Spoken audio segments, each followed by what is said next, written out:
Ako si Voltaire V. Perez. Ako ay isang visual artist. Nung grade school ako, mahilig akong gumawa ng mga Christmas card.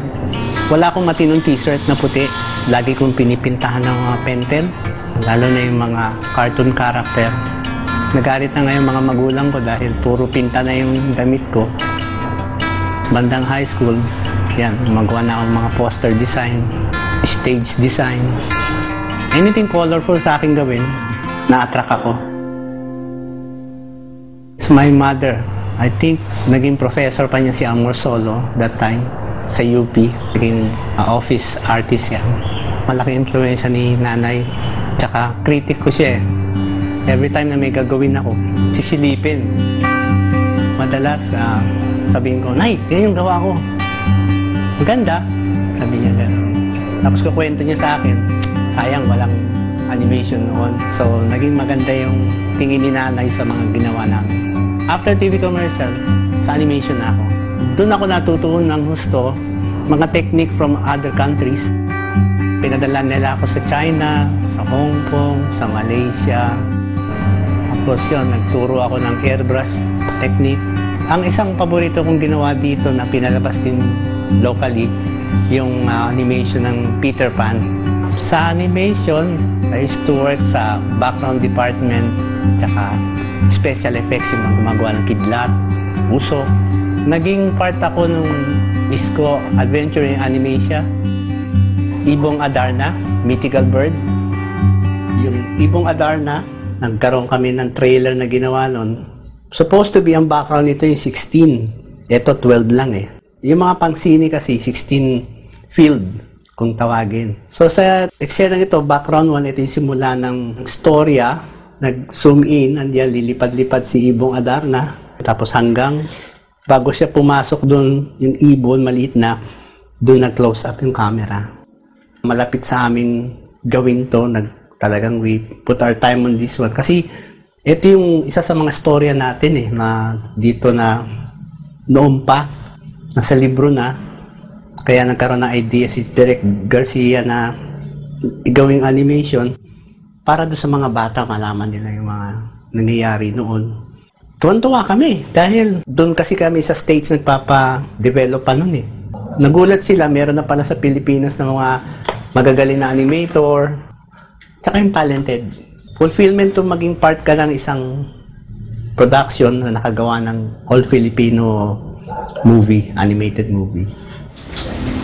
Magbalik tanaw tayo doon sa traditional way of animation. That was 20 years ago.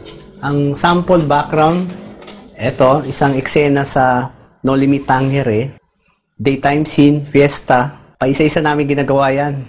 It takes about 3 days bago matapos sa isang eksena. Gagawa ka ng daytime. Minsan, gagawa ka rin ng nighttime. Ito naman yung nighttime, bluish. Hindi katulad ngayon, siguro, gagawa ka ng daytime and then i-treat na lang sa computer, i-digital, tapos gawin nighttime. As you can see, may mga butas yan. Diyan nilalagay yung registration ng mga karakter. Etong eksenang ito, dito yung nagmi-meeting yung mga maghihimagsik sa mga Spaniards. Nasa forest sila, nagtatago sila. And then, ito po yung sinasabi ko sa inyong animation cell. Ito na yung mga karakter sa eksenang ito. Nag-uusap sila. Ganyan. Nakapatong yan ganyan. Ang bawat eksena, it takes about so many drawings. As you can see, ito yung isang karakter walang ulo kasi siya yung nagsasalita dito sa eksenang ito. Ayan, hiwa-hiwalay yung mga karakter. Marami sila eh. Papalit-palit, lalo na yung pagka nagsasalita.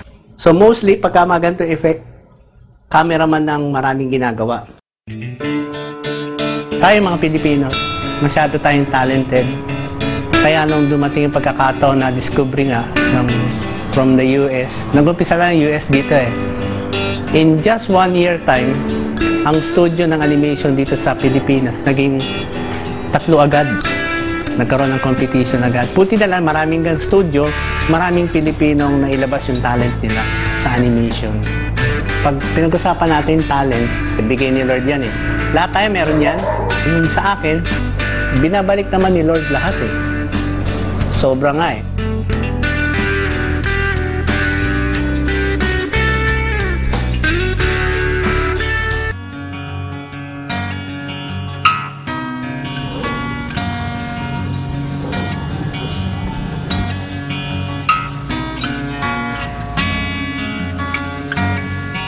Nag-paint po ako nung pinasali nga ako nung isang production house, isang director sabi sa akin, sumali ka dito sa contest na to. Sabi ko, ayoko na nga dahil may edad na ako at the age of 33, pero naituloy ko. Nung sumali ako, yun, I was one of the national winner, tapos dinala sa Europe. Doon, nagsimula na. And then, nung sabi ko, oops, parang bigay yata ito sa taas.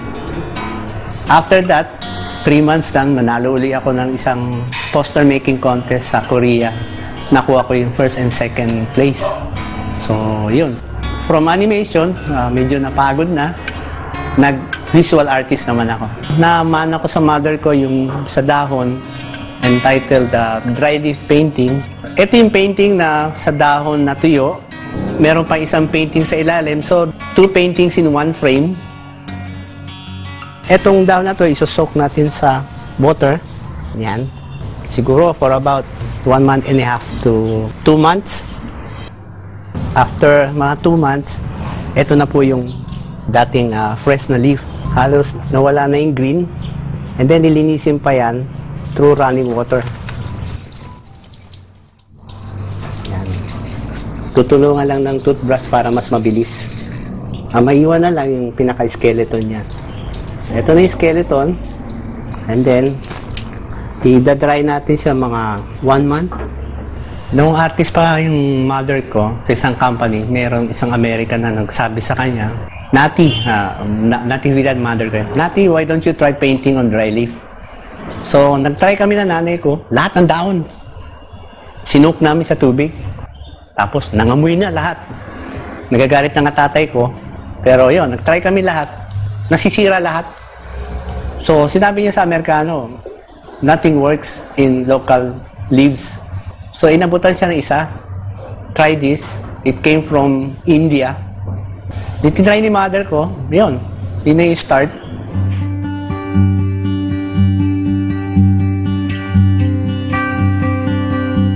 Ang style ni nanay ay yung board, plyboard, and then dinikit niya yung mga dahon.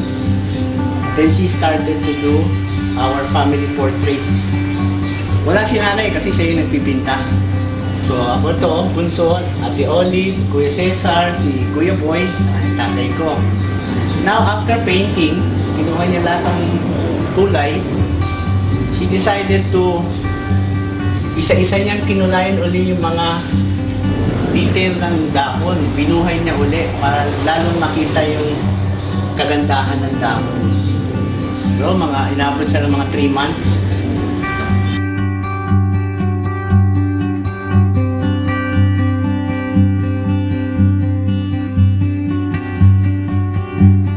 Nung nasa animation na ako, nagkaroon ako ng idea kasi yung mga terms sa animation like overlay, underlay, mga ganun yan. Kasi nakita ko yung dry leaf butas-butas. So sabi ko kay nanay, bakit hindi tayo mag-paint sa dahon and then sa likod niya another painting para dalawa? Anak, ang dami na nun, sabi niya. So hindi na kami nag-usap ni nanay doon until na tinry ko. Nag-try ako. Nagustuhan ko naman. Kasi excited ako sa mga sinusubukan ng mukhang maganda naman. Pero nag-work pa ako noon. So initial tabi ko muna yung painting sa dry leaf. Until nung wala na ako sa animation, tapos nanalo ako ng mga award, doon ako nag-start. Tapos dinala ko sa National Library, pinaka-copyright ko.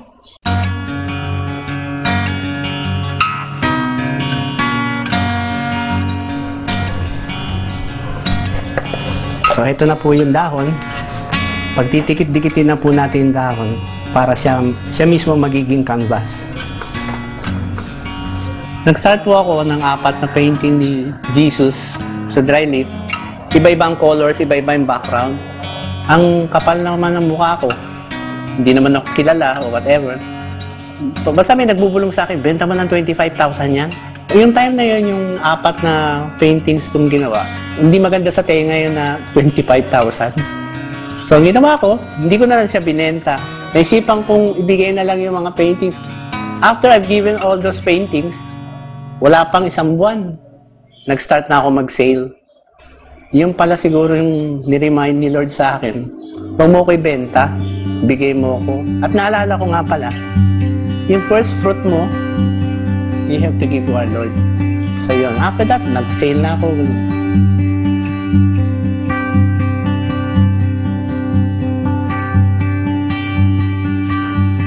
Kailangan, pag gumawa ka ng isang bagay, dapat nasa puso mo, yung may pagmamahal ka, para ma-understand yung taong inabutan mo. Kasi ito na yung isang pinakamagandang komunikasyon na binigay sa atin ng Panginoon na magmahalan tayo bilang magkakapatid.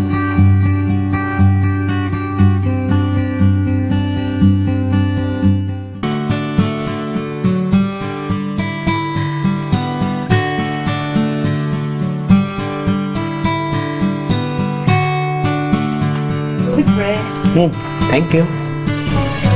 Ano yan? Kaninong ano painting? Ito yung pinapagawa ni Doktor. Mga batang naglalaro ng Jolens, marbles. Ako si Tita Francis Perez, asawa ni Volts Perez. Siya ang first boyfriend ko.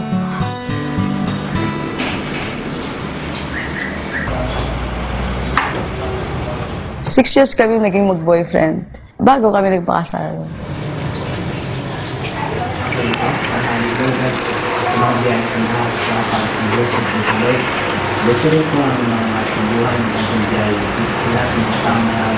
Kapag nag-asawa ka, kasunod nun, siyempre magkaroon ng anak, mag-build kayo ng family niyo. Nagkaroon ako ng hormonal imbalance, pero ang sabi naman ng doktor, kaya-kaya ng gamot. Tapos si Volts naman, okay, healthy yung kanya mga sperm count. Frustrating yun kasi para sa akin siyempre babae, no? Habang nagkakaedad kami na talagang walang binibigay si Lord, hindi namin siya tinanong, Lord, ba't hindi niyo kami binibigyan ng anak? Kaya nung time na yon, pumasok na lang sa isip namin, ito gusto ni Lord. Anong husga? Anong husga? Pwede. Nakasama nga naman. Nagpapasalamat ako kay Volts kasi kahit minsan hindi niya talaga ako sinisisi or sinumbatan bakit wala pa kaming anak. Malaking bagay yun para matanggap ko na yun nga, hindi ako magkaroon ng baby. Kasi bilang babae, yun na talagang pinaka-ultimate yun, di ba, na pag nagkaroon ka ng anak, yun na yun. Pero dahil nga sa naging supportive si Volts sa akin at saka inalayan niya talaga ako. Hindi niya pinaparamdam sa akin na may kulang ka, ganyan-ganyan. Binubusog ko talaga siya. So yun ang pinaka-support ako sa kanya. Maski simpleng yung ginagawa ko special.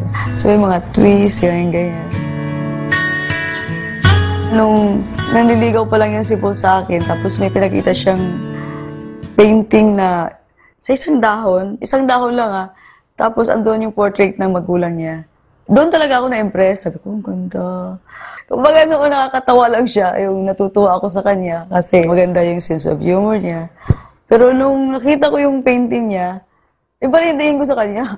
Kumbaga, nagkaroon ng interest, gano'n. So, doon nag-umpisa. Sobrang blessed ako dahil palagi ako araw-araw nakakita ako ng magandang paintings. Year 2000 yun yung napiling Millennium Stamp yung kanyang paintings. Yung contest ang tinawag nilang Guinness Book of Record dahil maraming sumali. 23,000 worldwide. Ang pinili lang is 5. And from that contest, wala nakakaalam na merong umikot na mga taga-United Nations people. Naghahanap sila ng painting to be made into a Millennium Stamp.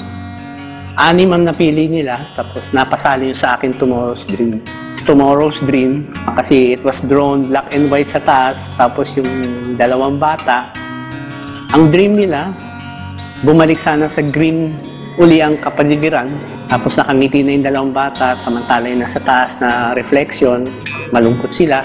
nag-try lang ako, sinali ko. Then here in the Philippines, 256 artists ang sumali. And then, mga sulat nila na dahil nanalo ka, nagawang stamp yung iyong painting, naka-line up ka yung mga famous artists. Sabi ko, mga patay na yun ah. Pero sabi nila, yes, but their works have been transformed into a stamp too. Kaya ka-level mo daw sila. Oh, sabi ko, saya naman. Sobrang pasalamat, sobrang saya, sobrang blessed, sobrang napakabait niya. Ang doon, funny siya.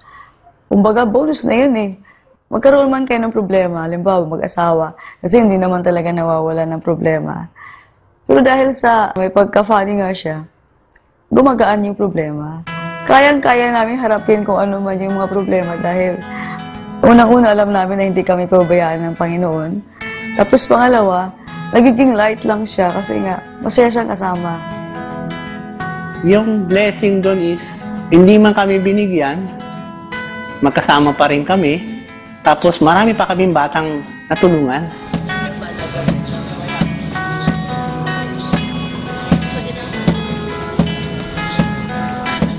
Nagsimula yung naging open up kami sa mga bata, yung yun, naging coordinator kami, natuto kami, tapos yung mga teaching ng CFC, how to handle these children na hindi mo kaano-ano. And then the rest, siya na ang bahala eh. Tuturo sa iyo eh. I-accept mo lang kung ano gusto niya. Huwag mo hadlangan. Kasi everyday may plano ang Panginoon.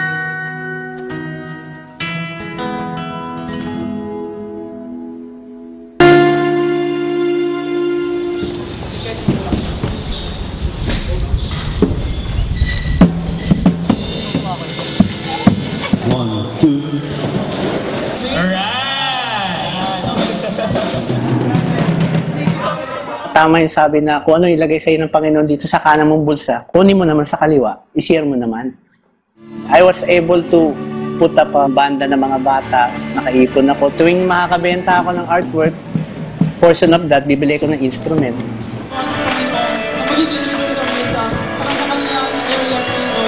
We just want to give our all, Panginoon, all for you, Panginoon, all for you, our loving Father, our loving God. And dear brothers and sisters, for this time, let's just continue praying and sing the first song, All for You. Oh, blessed kami itong mga kabataan na to. Lalo na yung time na yung mga needs nila may bigay mo. Meron pang time, yung isang YFC namin, 2:30 na madaling araw, tumawag sa akin sa cellphone. Yung ko, oh anak na tawag ko eh. Anak, bakit? Dito, namatay ang tatay ko. Ha? Sabi nga nun. Yung closeness nyo ba, yung mga kahit yung mga private conversation, nababanggit ng mga bata. Kaya, sino ka ba naman para tanggihan mo yun eh? Minsan doon nila hinuhugot yung lakas nila para makilala nila yung truly sino sila.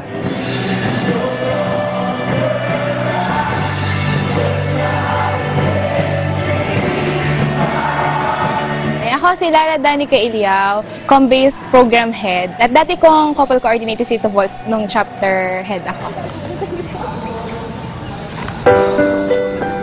Si Tito Volts ay tatay ko. Tatay ang tawag ko sa kanya. Ang tawag niya sa akin ay anak. Siya yung tatay ko na lagi talaga nandiyan sa akin. Kasi more than talaga ng coordinator si Tito Volts. Na hindi lang siya yung makakausap mo kapag may events yung YFC, kapag merong activity, kapag nandiyan lang yung mga YFC. Kasi si Tito Volts ay lagi talaga, kahit outside ng community, makakausap mo talaga siya. Grabe po kasi talaga gumalaw ang Diyos sa kanya. Hindi sila nabiyaan ng anak ni Tita Francis.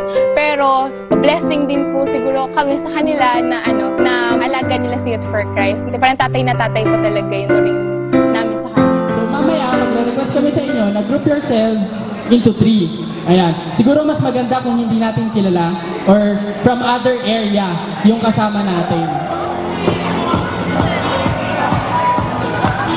Ako si Christine Samson, Area Youth Head for YFC Campus Base Cavite. Yung qualities ni Tito Volts na napapansin agad, yung pagiging jolly niya talaga at pagiging warm. Yung parang pag nandyan si Tito Volts, mararamdaman mo ang Diyos. Kasi ang Diyos never siya nan-reject ng tao. At yun si Tito Volts. Bilang coordinator kasi, titingnan lang namin na gagawa nila ng maayos yung task or event dapat. At saka, ang pinakaano namin talaga, yung safety nila. One of my favorite songs of the day. Gracious God. Naging blessing sila sa akin kasi nga, na-develop talaga yung pagiging nanay ko. Natuto ako maging caring. So, yung tolerance na develop ko rin, yung pagiging understanding sa kanila. Yung bang kahit di na ako nag-expect ng kapalit, hindi. Gusto ko lang silang mahalin. At masaya na ako na makita sila na naging successful sa mga, kung ano may yung mga pangarap nila. So, isa ko sa unang-unang proud para sa kanila.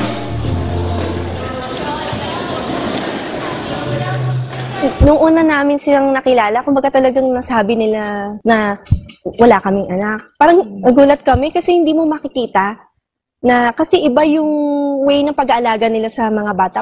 This way, parang sobrang daming deadline sa work. Kaya medyo, Ako po si Jose Carlo Dizon. High school program head po ako dito sa Youth for Christ Cavite. And si Tito Volts po yung couple coordinator namin. Mula pa po nung nag-start ako mag-serve sa high school, siya na po yung pinaka-kauna-unahan kong naging coordinator. And sobrang close po namin kasi yun, madalas po ako napunta sa bahay nila.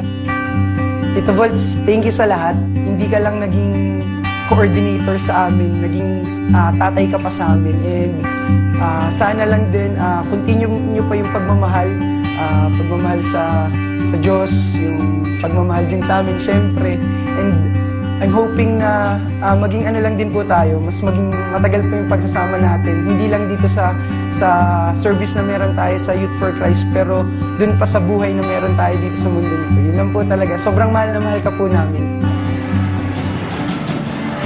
Sa amin dalawa ni Volts, siya talaga yung pinaka mas warm. Mayroon kasi siyang karisma sa mga bata, pati mga matatanda. Pag nakita nila si Volts, talagang puntahan sila kay Volts. Kay Volts sila, lahat sila gusto nila makita si Volts. Gusto nila makasama si Volts. Sobrang proud. Sobrang proud ako dahil kumbaga nakuha niya yung yung loob ng mga kabataan. Kumbaga siya yung sinusundan ng mga kabataan.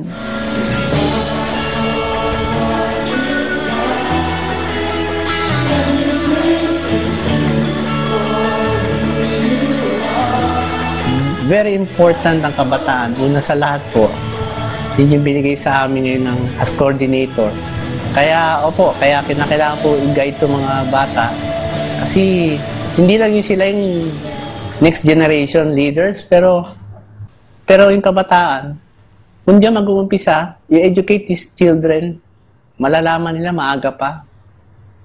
Kahit saan mo dali ng bata, kung may respeto, masarap pakinggan, di ba? May po, opo, nagmamano. Yun yung natin yung culture. I-relate ko yung aking buhay ngayon as an artist. Very colorful. Masyado makulay. Lalo na yung time na makatulong ka sa kapwa mo through your paintings to the talent na yan. And then, natuto akong hindi maging maramot. Napakasimple lang sabi ng Panginoon. Tulungan mo, yung kapwa, mahalin mo. Gawin natin. Huwag mo nang problemahin yung kakanin mo bukas. Yung pagkakaloob naman talaga ng Panginoon yan. Lahat ng bagay na yun. Saka hindi ka magugutom sa Panginoon. Kung magutom ka man, saglit lang. Kasunod nun, ginhawa na sa buhay. Ako si Voltaire Perez at ito ang aking storya.